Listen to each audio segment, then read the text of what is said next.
រីរដ្ឋាភិបាលបញ្ចេញថវិការាប់សិបលានដុល្លារដើម្បីជួយទប់បញ្ចេញទៅរោងម៉ាស៊ីនកិនស្រូវ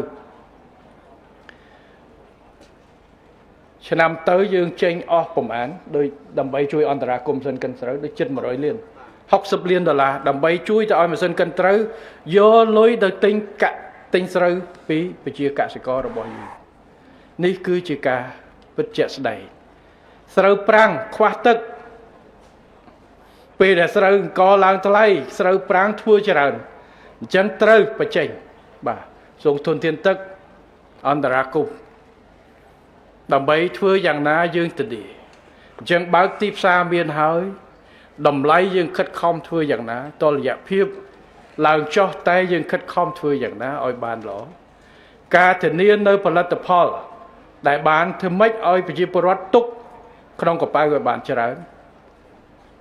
អញ្ចឹងគឺយើងខិតខំរកទម្លាក់តម្លៃនៃវត្ថុធាតុដើមការផលិតការធ្វើផ្លូវដឹកជញ្ជូនក៏វាជាផ្នែកមួយ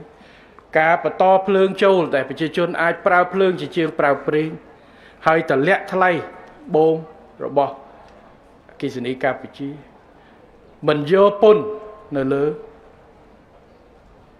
ដីកសិកម្មនិងផលិតផលកសិកម្មឬមួយឧបករណ៍កសិកម្មជាច្រើននេះគឺជាផ្នែក